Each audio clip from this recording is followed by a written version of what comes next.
کسی ڈاکٹر کو آئیڈیل بنائیں، کسی انجینئر کو اپنا آئیڈیل بنائیں، کسی ہائیلی کوالیفائڈ آدمی کو اپنا آئیڈیل بنائیں، لیکن مسلمان کے لیے آپشنز نہیں ہیں، ملٹیپل چوائسز نہیں ہیں۔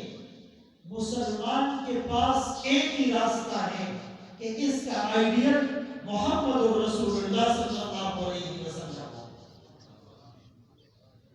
مسلمان کی زبان سے یہ جملہ اچھا نہیں لگتا کہ میرا آئیڈیل فلاں ہے اور میرا آئیڈیل فلاں ہے۔ لَقَدْ كَانَ لَكُمْ فِي رَسُولِ اللَّهِ أُسْوَةٌ حَسَنَةٌ، اس کی روح کو جو سمجھ لیا، لِمَنْ كَانَ يَرْجُو اللَّهَ وَالْيَوْمَ الْآخِرَ میں بتلا دیا کہ اللہ پر اور یوم آخرت پر ایمان لانے والا کامل تب ہوگا، مکمل تب ہوگا جب وہ اپنی پوری زندگی میں اپنا آئیڈیل محمد رسول اللہ صلی اللہ علیہ وسلم کو قرار دے۔ اسی لیے تو کہا نقشے قدم نبی کے جنت کے راستے اللہ سے ملاتے ہیں سنت کے راستے۔ یہ جو سیرت ہے نا، سیرت سیر الابل سے نکلا ہے، اونٹوں کی چال اور رفتار۔ سیرت یہ فعلتوں کے وزن پر ہے، حیت پر دار ہے۔ پہلے زمانے میں اونٹوں کے قافلے چلا کرتے تھے، تو جو آگے والا اونٹ ہوتا اس کو راستے کا اور منزل کا پتہ ہوتا تھا، تو وہ جہاں پر قدم رکھتا تو ایک چھاپ اور سٹگما سا بن جاتا صحرا میں، تو پچھلا اونٹ بھی اس کے نشان قدم پر قدم رکھتا، پھر تیسرا اونٹ دوسرے، چوتھا اونٹ تیسرے، پانچواں اونٹ چوتھے، چھٹا اونٹ پانچویں، ہر پچھلا اونٹ اگلے اونٹ کے نشان قدم پر قدم رکھتا۔ اس میں ایسی پرفیکٹ بیلنسنگ ہوتی، اس میں ایسی ایکویلنسی ہوتی، اس میں ایسی ایکویٹی ہوتی کہ اگر 50 اونٹ بھی گزرتے دیکھنے والے کو یوں لگتا ایک اونٹ گزرا ہے۔ تو جس طرح پچھلے اونٹ نے اگلے اونٹ کی اقتدا کی، وہ منزل تک پہنچ گیا۔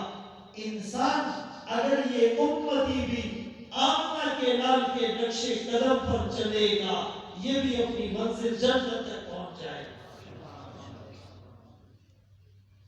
مومن جو فضا نقش کفے پائے نبی ہو زیر قدم آج بھی عالم کا خزینہ، گر سنت نبوی کی کرے پیروی امت، طوفان سے نکل جائے گا پھر اس کا سفینہ۔ اس شعر کو مثال سے سمجھنے کی کوشش کرتے ہیں کہ ایک بحری جہاز ہے اور اس میں ایک آدمی فرسٹ ٹائم سفر کر رہا ہے، پہلی بار۔ اب جب رات کا وقت ہوا تو آندھی آئی، طوفان آیا، بارش ہوئی، ہوائیں چلنے لگی اور بحری جہاز ڈگمگانے لگا، موجوں میں ارتعاش آ گیا، طغیانی آ گئی، سمندر میں تلاطم آ گیا، اندھیرا بھی ہے۔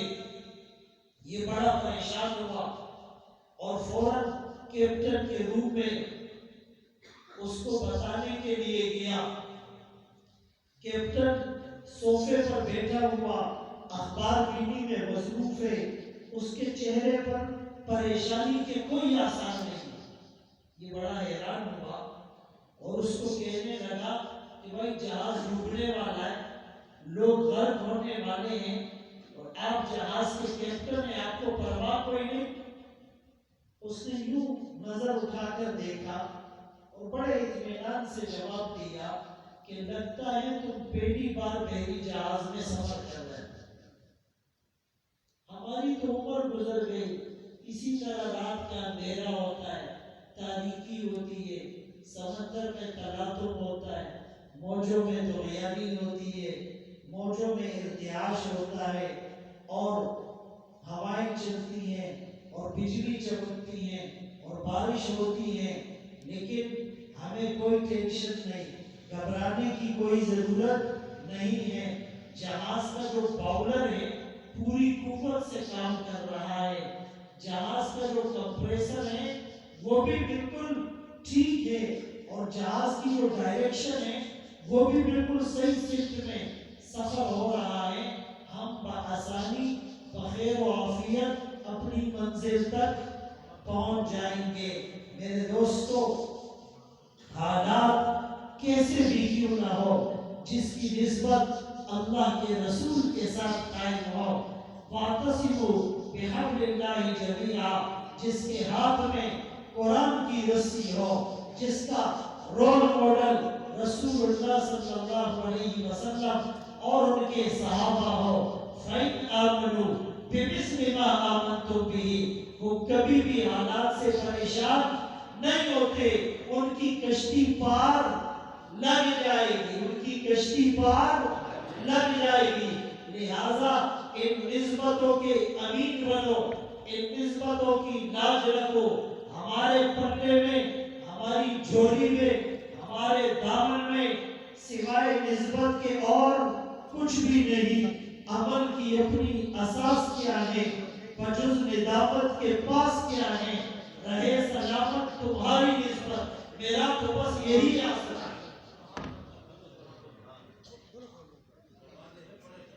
اس نسبت کی ہم نے لاج رکھنی ہے۔ تین چیزیں اللہ نے مسلمانوں کو دی ہیں، کافروں کے پاس نہیں۔ کتنی چیزیں؟ تین چیزیں۔ اللہ اکبر کبیرہ۔ ایک بیت اللہ، ایک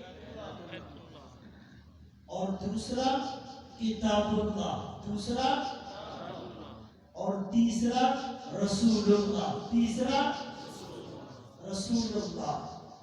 تینوں کی نسبت کس کے ساتھ ہے؟ بیت اللہ، کتاب اللہ، رسول اللہ۔ اور نسبت سے قیمت گھٹتی بھی ہے اور بڑھتی بھی ہے۔ قیمت سے چیز فرش سے عرش تک چلی جاتی ہے، زمین سے آسمان تک چلی جاتی ہے، تحت الثری سے اوج ثریا تک چلی جاتی ہیں۔ بھائی 2 رکعت نفل آپ پڑھے، 2 نفل کا ثواب ملے گا۔ یہی 2 رکعت رمضان میں پڑھو، فرض کا ثواب ملے گا۔ 4 رکعت الگ پڑھو، 4 رکعت فرض کا ثواب ملے گا۔ جماعت سے پڑھو 25 گنا یا 27 گنا فرض کا ثواب ملے گا۔ یہی بیت المقدس میں پڑھو 25,000 نمازوں کا ثواب ملے گا۔ مسجد نبوی میں پڑھو 1,000 اور دوسری روایت میں 50,000 نمازوں کا ثواب ملے گا۔ پھر یہی 4 رکعت بیت اللہ میں پڑھو 1,00,000 نمازوں کا ثواب ملے گا۔ نسبت بدلنے سے قیمت بدل رہی ہے، قیمت بدل رہی ہے۔ اسی لیے اگر کوئی آدمی احد پہاڑ جتنا سونا خرچ کر لے، صحابی کی دی ہوئی ایک کھجور کے برابر نہیں ہو سکتا، اس لیے کہ صحابی رسول کو جو آمنہ کے لال کی نسبت ملی ہے، اس نسبت پر سب کچھ قربان کیا جا سکتا۔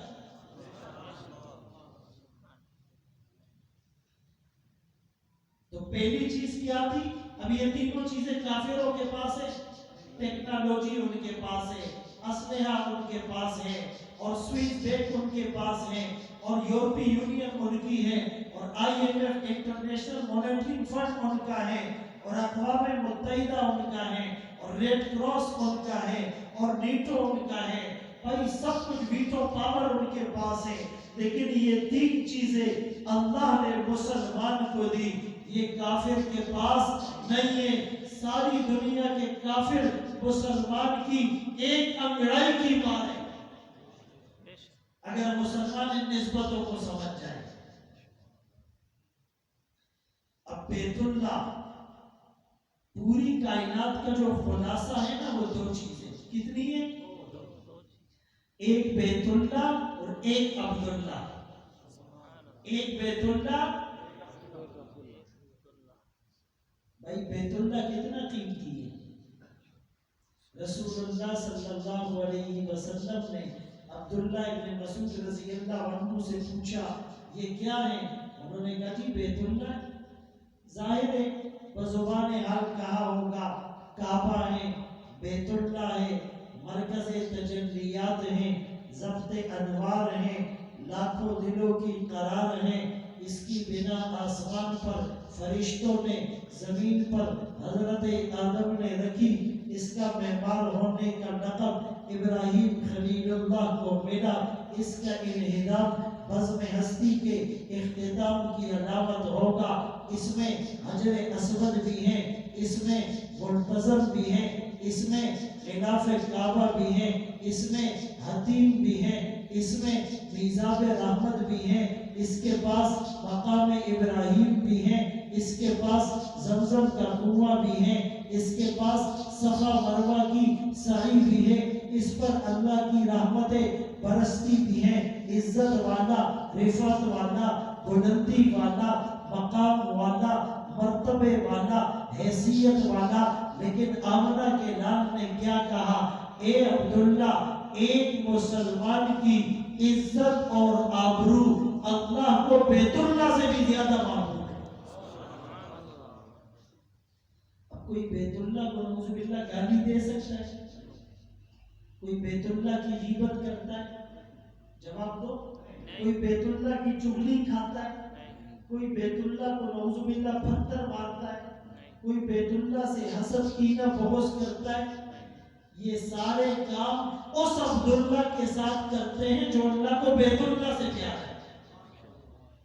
گالی عبداللہ کو، بغض عبداللہ سے، حسد عبداللہ سے، قتل عبداللہ کو، رشوت عبداللہ سے، سود کا لین دین عبداللہ سے، دل دکھایا عبداللہ کو. کسی نے کیا خوب کہا کہ اس کی مخلوق کی تذلیل کر کے خدا کی تعظیم نہیں کی جا سکتی. اس کے مخلوق کو ذلیل کر کے اللہ کو راضی نہیں کیا جا سکتا. یہاں پر فرض کرے کوئی مٹکا رکھ دے اور جس نے مٹکے کو بنایا وہ کمہار وہ بھی اس مجمع میں بیٹھا ہوا اور ہم اس مٹکے کی تعریف شروع کر دے. کتنا خوبصورت ہے، اس کا پیتا خوبصورت ہے، فنیشنگ اچھی ہے، پانی میٹھا ہے. اب تعریف مٹکے کی ہو رہی ہے، خوش کون ہوگا؟ بنانے والا. اگر ہم اس کی برائی بیان کریں، اس کا پیتا اچھا نہیں، اس کی فنیشنگ اچھی نہیں، اس کا پانی گدلا ہے اور اس کا کلر اچھا نہیں، اس کا ڈیزائن اچھا نہیں، ہم مذمت اور نقائص بیان کر رہے ہیں مٹکے کے، برا کس کو لگے گا؟ بنانے والے کو. ارے ہم بھی اللہ کے بنائے ہوئے ہیں، اس کی مخلوق ہے. جب تم انسان کو ستاتے ہو اللہ کو ناراض کرتے.